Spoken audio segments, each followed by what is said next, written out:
Magandang araw po sa ating lahat. Welcome ulit sa ating munting channel, Angelo Lat Vlog. Ayan, dito po tayo sa bayan po ng Santa Maria, Pangasinan. May tayong titignan dito na 8,600 mahigit square meter. So ayan, irrigated po siya. Tapos naka corner lots po siya. Yun po yung property. Ito po yung property niyan mula dun sa may puno na yan hanggang dun po yung mga sagingan, kuha po yan. Tapos yan po yung cemented road, may nakakuan po na cemented road sa atin. Dun yung property na binibenta natin. Tapos itong corner lot niya napakahaba din, mga 60 meters 50 to 60 meters. Ito po yung farm to market road po, ma'am sir.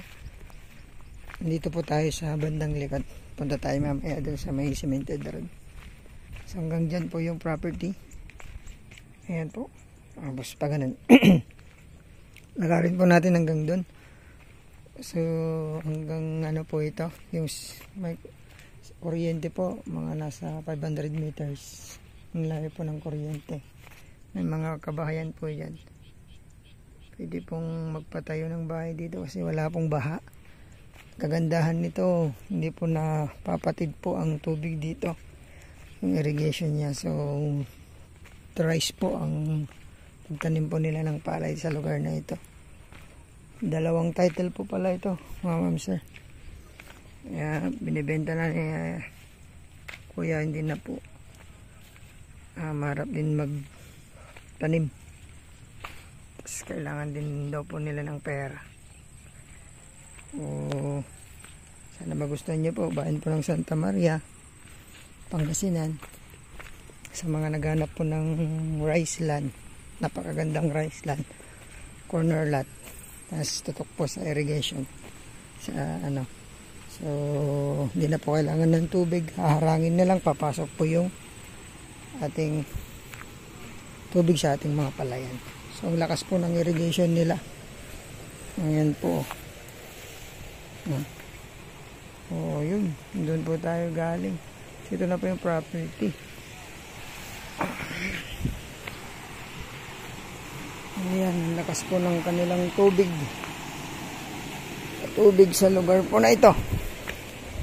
Dito po tayo sa cemented road. Yan. So someday sana makasemento rin yan.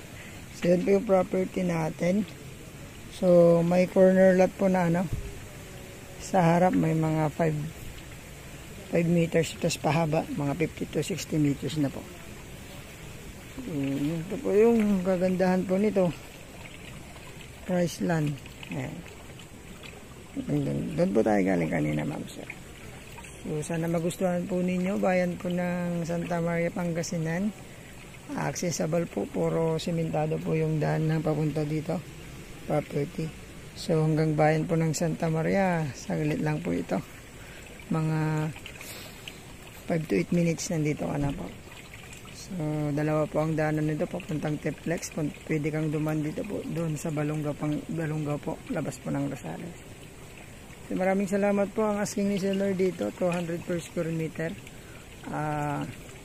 Personal lang po tayo tumawat kung nagustuhan nyo po itong property na to. Tawag na lang po, lalagay ko po ang aking numero sa video na ito. Maraming salamat po muli. God bless po sa ating lahat. Ingatan po kayo lagi ng Panginoon.